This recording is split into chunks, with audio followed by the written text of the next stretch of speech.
자, 오늘 사건은 4가지 키워드가 존재해요. 편지, 기억해 주세요. 편지, 시신, 2억 2천만 원 현금, 그리고 범인의 비겁한 선택. 이 4가지에 대한 이야기를 이제 계속 하게 될 텐데, 여러분이 생각하시는 사건의 전말이 뭘까? 그게 되게 많이 궁금해지는 사건이에요. 밝혀진 게 많지 않습니다. 방금 했던 사건처럼. 뭐가 없습니다. 그리고 경찰이 끝내 비공개로 남겨둔 부분이 더 많기 때문에 나눌 이야기가 그래서 더 많을 것 같아요. 끝까지 시청해 주시면 감사하겠습니다. 2021년 7월 29일에 한 남성 최 씨가 아내 박 씨에게 현금 2억 2천만 원을 건네요. 갑자기 왜 이렇게 큰 돈을 건넸냐. 아내가 믿을 만한 어떤 사람의 소개로 부동산에 투자를 한다고 했었거든요. 남편도 아는 사람이었습니다. 그러니까 투자 대금이었던 거죠. 아내 박 씨는 남편에게 그 돈을 받아서 곧바로 집을 나서요. 그런데 집을 나서고 며칠이 지나도록 집에 돌아오질 않는 거예요. 물론 연락은 되고 있는 상황이었습니다. 그래서 뭔가 되게 큰일이 났다라는 생각은 안 하고 빨리 이제 거래를 좀 끝내고 집으로 돌아오기를 기다리고 있었어요. 근데 그 연락마저도 8월 15일을 기점으로 뚝 끊깁니다. 이후에 집에 왔다면 다행이었겠지만 연락이 끊긴 이후로 최 씨는 집으로 돌아오지 않는 아내를 기다리다가 결국 경찰에 실종 신고를 해요. 근데 얼마 후에 이상한 일이 벌어져요. 자, 연락이 끊긴 게 8월 15일이라고 말씀을 드렸잖아요. 근데 나흘 후인 19일에 아내 박 씨가 쓴 것으로 보이는 어떤 자필 편지가 한 통 도착한 거예요. 열어봤는데 갑자기 예상치도 못한 말이 써 있습니다. 헤어지자. 이런 이야기들이 써 있는 거예요. 처음에는 이제 이 사건도 아내의 단순 가출로 보였어요. 경찰도 그렇게 봤었고요. 그래서 계속해서 이제 위치를 파악하면서 행적을 추적하고 있었어요. 근데 해보면 해볼수록 계속해서 심상치 않은 실체들이 드러나기 시작합니다. 정말 모두가 경악할 수밖에 없었던, 그리고 전혀 예상치 못한 방향으로 사건이 흘러가요. 자, 박 씨가 실종되기 직전의 상황은 이래요. 앞서 말씀드렸던 것처럼 남편에게 믿을 만한 사람의 소개로 부동산에 투자를 한다라고 말을 하고 2억 2천을 받았죠. 근데 이 돈이 또 그냥 돈이 아니에요. 돈이 많아서 준 게 아니에요. 살던 집을 전세로 내놓고 만들었던 돈이었습니다. 전세금을 뺀 거죠. 이걸 준 거예요. 믿을 수 있는 사람이다. 확실하다. 이런 이야기가 오고 갔기 때문에 또 최 씨가 아는 사람이기도 했고요. 더 자세히 묻지는 않았던 거예요. 근데 얼마나 믿을 만한 사람이길래 전세금까지 다 뺏어 주냐. 가족이어도 저는 그렇게까지는 못할 것 같거든요. 누구였냐면 박 씨의 전 직장 동료이자 남편 최 씨의 과거 스승이었던, 이미 얼굴을 가리고 있네요. 69세 남성 김 씨였습니다. 김 씨와 이 남편 최 씨가 사제 관계였던 거예요. 그래서 별다른 의심을 더 안 했을 것 같아요. 김 씨는 전직 교사 출신이었고요. 사건이 일어나기 수년 전에 교직에서 은퇴하고 특별한 직업 없이 뭐 개인 투자 같은 걸 하면서 생활을 하고 있는 사람이었어요. 그런 김 씨와 또 그 아내 박 씨는 또 어떤 사이였냐? 15년 전에 같은 학교에서 함께 근무했었던 직장 동료였습니다. 세 사람이 다 관계가 있는 거예요. 김 씨를 기준으로. 사건이 발생했던 2021년 초에 이제 연락이 되면서 세 사람이 다시 만나게 됐었던 거고요. 아내하고 연락이 되지 않으니까 최 씨가 가장 먼저 연락을 취했던 사람은 당연히 김 씨겠죠. 김 씨를 만나러 간다고 했으니까. 전화해서 물어봐요. 혹시 지금 와이프가 연락이 안 되는데 어디 있는지 아세요? 이렇게 물어봤던 거죠. 근데 여기서 김 씨가 물어보는 말에는 대답을 안 하고 충격적인 대답을 해요. 또 그거 아니야. 박 씨한테 딴 남자 생겼다. 지금 불륜 중이다. 나한테 직접 말해줬다. 뭐 이런 얘기를 하는 거예요. 얼마나 황당하겠어요. 나는 그냥 아내가 어디 있는지 찾고 싶었을 뿐인데 다짜고짜 네 와이프가 불륜 중이다. 그렇게 나한테 이야기를 하더라. 그 대답 자체가 좀 이상하지 않아요? 최 씨의 신고를 받고 박 씨에 대한 실종 수사를 시작합니다. 부동산 투자를 위해서 김 씨를 만나러 나갔다는 내용을 토대로 이제 하나씩 행적을 확인하기 시작한 거죠. 봤더니 마지막으로 연락이 됐었던 게 8월 15일이었잖아요. 8월 15일에 사라진 박 씨와 그 전직 교사라는 이 사람, 김 씨의 동선이 완벽하게 겹치는 거예요. 게다가 박 씨의 휴대전화 신호가 김 씨와 함께 이동하던 동선 그 안에서 끊겼다는 것까지 확인하게 됩니다. 곧바로 휴대전화 신호를 이용해서 박 씨가 어디서 실종됐는지 그 위치를 추적했고요. 박 씨의 마지막 행적을 찾아내요. 어디였을까요? 8월 15일 저녁 8시경 전남에 있는 한 무인 모텔이었습니다. 두 사람이 함께 이 모텔에 들어가는 모습이 그녀의 마지막 행적이었던 거죠. 거액의 현금을 들고 있는 그 2억 2천이라는 돈을 들고 있는 상태에서 실종이 됐고 마지막에는 김 씨와 함께 모텔에 들어갔다. 그러면 뭔가 박 씨가 돈 때문에 억지로 끌려서 모텔에 들어갔다든지 하는 어떤 범죄 정황을 우리가 예상을 해볼 수가 있잖아요. 근데 모텔 CCTV에 찍힌 두 사람의 모습을 보면 범죄 정황 같은 거는 보이지 않았습니다. 그냥 끌려 들어간 것도 아니고 순순히 그냥 자기 걸음으로 모텔 객실 안으로 들어가고 있었거든요. 적어도 뭐 어떤 이야기가 오고 간지 그것까지는 모르지만 화면상으로는 박 씨가 자발적으로 모텔에 들어가고 있는 것처럼 보였다는 거예요. 근데 그 이후부터 의심스러운 상황이 펼쳐지기 시작해요. 두 사람이 들어가고 10분 정도 지났을 때 김 씨 혼자서 모텔 주차장으로 내려오는 거예요. 그러더니 차에서 침낭을 하나 꺼냅니다. 평소에 낚시를 하러 다니면서 쓰던 건데 이거를 굳이 모텔로 들고 들어가요. 모텔에 침대 있고 이불 있는데 굳이 침낭을 왜? 들어가더니 20분 뒤에는 이 침낭을 모텔 밖으로 다시 들고 나오는데 분명한 변화가 있었어요. 처음에 갖고 들어갔을 때랑 이 침낭의 형태나 크기가 완전히 달랐던 거죠. 뭔가 가득 차 있는 듯한 느낌. 꼭 사람의 몸 크기와도 비슷했습니다. 처음하고 다르게 묵직해진 이 침낭을 끌듯이 들어서 이동하던 김 씨는 이걸 자신의 차 뒷자리에 밀어 넣습니다. 실제 김 씨 차 뒷자리예요. 이후로는 1시간 20분 정도 이 모텔 안과 자신의 차를 여러 번 오고 가는 등의 알 수 없는 이유를 모르겠는 그런 행동을 반복하다가 자기 차를 타고 모텔을 빠져나가요. 자, 그러면 도대체 같이 들어간 박 씨는 어떻게 된 거냐는 거죠. 김 씨는 그렇게 모텔에서 30km가량 떨어진 전남 해남의 영암호로 이동을 해요. 설명드리지 않아도 김 씨가 침낭에 넣었던 물체가 박 씨일 거란 예상은 다 하고 계실 거라고 생각해요. 경찰도 마찬가지였습니다. 이후로는 그 모텔 CCTV 어디에서도 박 씨가 모텔 밖으로 빠져나오는 장면이 찍히지 않아요. 들어간 것만 찍히고 나오는 건 찍히지 않았다. 이미 사망한 상태일 가능성이 아주 높은 상황이었습니다. 살아있는 사람을 굳이 침낭에 씌워서 끌고 나올 이유는 없잖아요. 그래서 그러면 모텔에 있을 때 차에 여러 번 왔다 갔다 했던 것도 모텔 안에 남아있을 뭔진 모르지만 어떤 흔적을 지우기 위해서였다라고도 볼 수 있겠죠.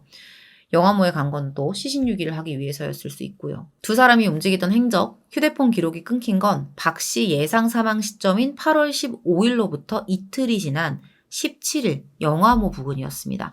시신을 유기하는 과정에서 이제 근처에 휴대폰을 버린 것 같아요. 자, 그러면 그 편지는 뭐냐? 그 세 통의 편지. 경찰이 이 부분에 대해서도 수사를 하거든요. 대체 누가 언제 붙인 건지. 그래서 이제 이 편지를 붙인 사람을 역추적을 해나가기 시작해요. 찾았을까요? 찾았어요. 일단 편지를 붙인 시점은 8월 17일 박 씨 예상 사망 시점 이후입니다. 장소는 경남 곡성이었어요. 다행히도 이제 편지를 붙인 사람도 찾을 수가 있었는데 예상치 못한 인물인 거예요. 그냥 그날 우체통 앞을 지나가던 평범한 지역 주민이었습니다.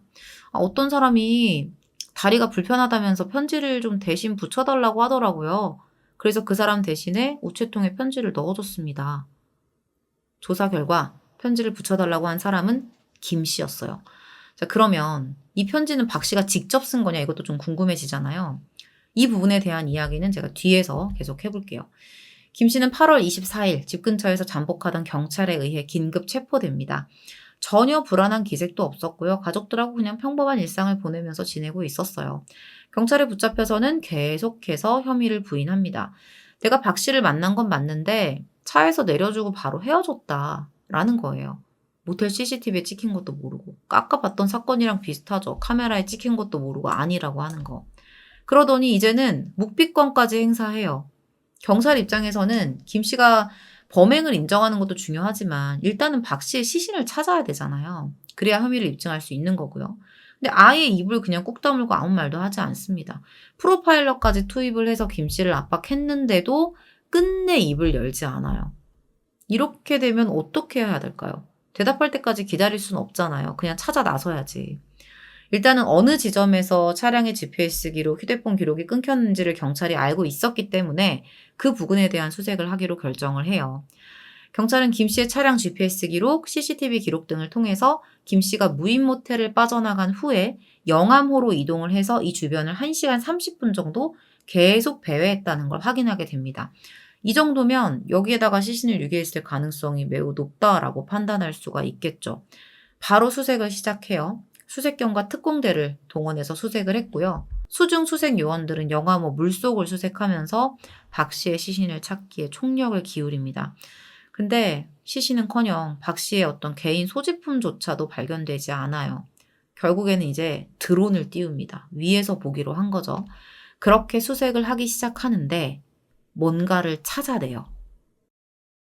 영암호 해안교 상류 3-4km 지점에 박 씨의 시신이 수풀에 걸려있는 걸 확인한 거죠. 근데 너무 심하게 부패가 된 상태였어요.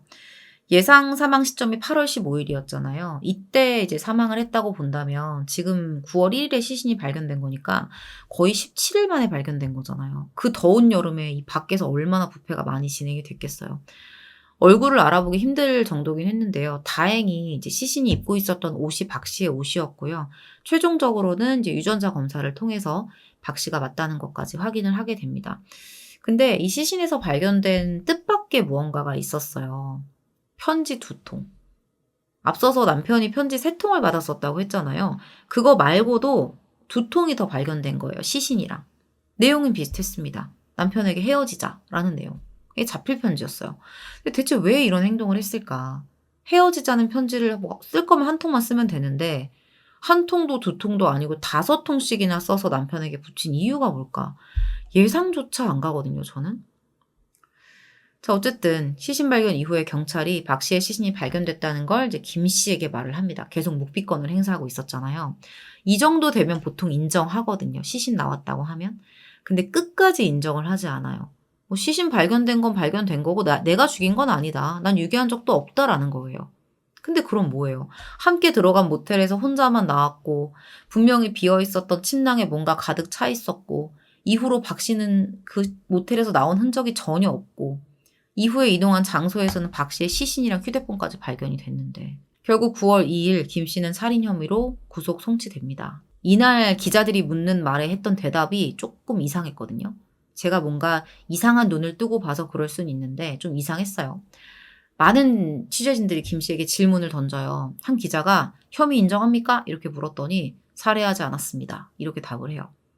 금전적인 문제로 죽였습니까? 이렇게 물어봤더니 모르겠다라고 대답을 해요. 이게 되게 좀 전 이상한 대답이라고 생각을 했거든요. 자기가 진짜 안 죽였으면 끝까지 안 죽였다라고 얘기를 하면 되는데 마치 죽인 건 맞는데 동기는 아닌 거야. 동기는 부정하고 싶은 거야. 그러다 보니까 뭔가 그것 때문에 모르겠다라는 대답이 나온 것 같다? 진짜 죽인 게 아니라면 나는 절대 죽이지 않았습니다. 왜 자꾸 저한테 죽였다고 하세요? 이렇게 대답을 해야 되지 않겠냐는 거예요. 좀 대답이 이상했어요. 결국 김 씨는 살인, 시신유기 혐의로 전주교도소에 수감이 됐습니다. 이미 박 씨의 시신도 발견이 됐고 여러 가지 정황상 김 씨를 범인이라고 확신할 수 있었기 때문에 경찰 입장에서는 사건의 실체가 금방 밝혀질 거라고 기대를 했었어요. 근데 예상치 못한 상황이 벌어져요. 정말 제가 제일 싫어하는 상황이거든요. 이런 결과, 이런 짓 정말 너무 싫은데 9월 13일 새벽 0시 40분경에 김 씨가 무책임하고 비겁하게 생을 마감한 거죠. 억울한 누명을 썼으면 어떻게든 풀어야 할 일인데 이런 선택을 했다는 거는 스스로 내가 범인입니다 라고 시인하는 것밖에는 안 돼요. 발견 즉시 병원으로 이송됐는데요. 얼마 후에 사망합니다. 메모를 남겨놨어요. 남겨준 메모에는 박 씨 살인사건에 대한 진실에 대한 내용은 전혀 없었고요. 그냥 억울하다. 나는 절대 아니다. 이런 내용만 담겨 있었습니다. 죽는 그 순간까지도. 자, 그리고 아까 전에 그 편지 5통 있잖아요. 이상하잖아요. 대체 누가 썼을까? 왜 그런 편지를 썼을까? 필적 감정을 의뢰했는데 사망한 아내 박 씨의 필적일 가능성이 높다고 나오기는 했어요. 자, 그러면 그 다음은 이거죠. 박 씨가 쓴 거라면 박 씨가 자발적으로 이 편지를 쓴 거냐 아니면 강요에 의해서 쓴 거냐 이걸 알아봐야 되는데 이미 둘 다 사망을 했기 때문에 박 씨가 이 편지를 왜 썼는지 그리고 자신의 의지로 썼는지 혹은 강요에 의해서 쓴 건지 그 사실은 알 수 없게 된 거예요. 일단 경찰에 의하면 남편 최 씨로부터 아내에게 다른 남자가 생긴 게 확실하다라는 내용의 진술을 받았었다고 해요. 박 씨의 남자 관계가 이 사건에 얽혀 있다고 하면 이 사건은 치정과 금전적인 갈등이 얽혀진 사건이다라고 볼 수가 있겠죠. 그래도 뭔가 좀 확실하진 않아요. 좀 찜찜해요. 여러 상황을 좀 생각해 볼 수 있을 것 같긴 한데 박 씨가 김 씨의 투자 제의에 의해서 전세금 2억 2천을 가지고 나가기는 했잖아요. 그건 사실이잖아요. 그리고 그날 이후에 박 씨는 사망을 했고요. 어쩌면 김 씨는 급하게 돈이 필요했고 투자를 빌미로 돈을 받아낸 뒤에 그러니까 갚을 생각은 애초에 하지 않았을 수도 있어요. 돈을 손에 넣은 뒤에는 박 씨를 마치 불륜을 한 여자인 것처럼 만들어서 스스로 잠적한 것처럼 사라진 것처럼 만들고 싶었을 수 있겠죠. 수사를 그런 쪽으로 하게끔. 박 씨의 사망일자가 15일이고 편지가 도착한 게 19일이라면 범인 입장에서는 시신유기 이후에 더 이상 남편 최 씨가 박 씨를 찾지 않게 하고 싶었던 건 아닐까라는 게 제 생각이에요. 사실 이 사건에 대해서 조금의 정보라도 더 공개가 됐었다면 더 많은 이야기를 해볼 수 있을 것 같은데 좀 아쉽죠. 앞서 경찰이 남편으로부터 얻은 정보는 아내에게 다른 남자가 생긴 게 확실하다는 식의 그런 내용이었잖아요. 실제 이제 이후에 경찰이 수사 종결을 발표하면서 이런 말을 해요. 유족 양쪽의 이해관계가 얽혀 있다라는 말을 하거든요. 이런 걸 보면 그러니까 어떤 말을 함축하고 있는지는 모르지만 생각을 해보면 김 씨하고 박 씨, 이 둘 사이의 관계도 보통 이상을 넘어섰을 수도 있다는 생각이 듭니다. 모텔로 자연스럽게 들어간 것도 그렇고요. 근데 이것도 뭐 확실하게 밝혀진 건 없는 거고 경찰이 이런 내용을 함축한 것 같아라는 어떤 뇌피셜이기 때문에 결국에는 제 생각일 뿐입니다. 보통 주요 용의자가 사망을 하게 되면 사건에 대한 추가 수사 없이 공소권 없음으로 사건을 마무리 짓거든요. 근데 이 사건은 김 씨가 혐의를 진짜 강하게 부인을 하면서 사망을 했잖아요.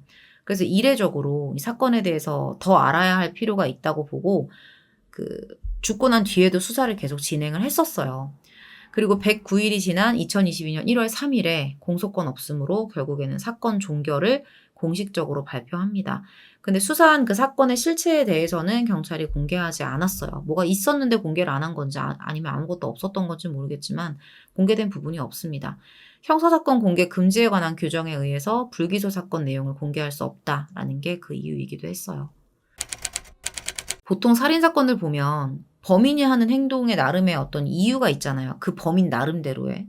그래서 왜 그랬는지 어느 정도 유추를 할 수는 있는데 김 씨는 이해가 되지 않는 게 더 많았던 것 같아요. 드러난 게 없어서 그럴 수도 있는데 시신이 발견되고 나서도 범행을 부인하고 아내의 행방을 묻는 최 씨에게는 뭐 알면 안다, 모르면 모른다 라고 얘기를 해야 되는데 대뜸 박 씨가 불륜 중이야 뭐 이런 이야기를 하고 박 씨가 쓴 헤어지자는 편지를 본인이 굳이 막 다른 사람까지 시켜서 대신 붙이고 이 편지를 통해서 뭔가 최 씨에게 혼란을 주던 경찰에게 어떤 수사에 혼선을 주던 뭔가 목적이 분명히 있을 거란 말이죠. 그래놓고 마치 자기는 억울한 피해자인 것처럼 마지막에 그런 선택까지 했죠. 이에 대한 전문가의 의견이 있는데요. 앞서서 저희 채널에서 그 동해 군 간부가 아내 살해한 사건 전해드렸었잖아요. 그때도 이 사람이 끝까지 감옥 들어가서까지 아내를 살해한 걸 인정 안 하고 감옥에 들어갔거든요. 당시 전문가가 이 사람이 그동안 자신이 가져왔던 어떤 지위, 사회적인 평판 이런 거를 유지하기 위해서 그랬을 수 있다라고 했는데 김 씨에 대한 전문가의 의견도 이거랑 되게 비슷했어요. 이 사람이 교사 출신이었잖아요.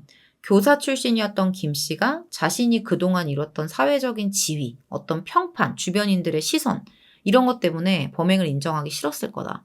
실제로 이런 어떤 사회적 지위가 어느 정도 있는 사람들이 비슷한 선택으로 처벌을 회피하는 경우가 종종 있다는 거예요. 뭐 제가 지금 말씀드린 의문점 말고도 여러분들이 여러 가지 참 이상한 사건이다 생각하는 부분이 되게 많을 거예요. 일단 두 사람이 왜 함께 모텔에 들어갔을까? 이거에 대한 이유. 그리고 박 씨가 쓴 편지의 진짜 목적.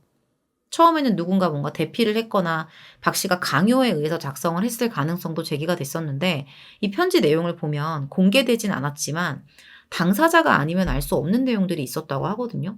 그러면 또 뭔가 강요에 의해서 쓴 것 같진 않아요. 만약에 그랬다면 아무도 모르는 개인적인 내용까지 자세히 거기다가 강요에 의해서 쓸 필요까지는 없을 것 같거든요. 본인만 아는 이야기를. 거기다가 왜 세 통은 김 씨가 사람을 시켜서 이제 남편에게 가게끔 하고 나머지 두 통은 또 시신하고 함께 두었냐. 이것도 뭔가 트릭이 있을 것 같아. 범인이 생각했던. 머리가 아무튼 상당히 많이 복잡해지는 사건입니다. 어쩌면 김 씨는 이런 생각을 했을 수도 있어요. 내가 죽어야만 경찰도 이 사건을 더 이상 파지 않을 것이고 내 추악한 범행 계획도 드러나지 않을 것이다. 이런 계산을 머릿속으로 맞췄을 수도 있습니다.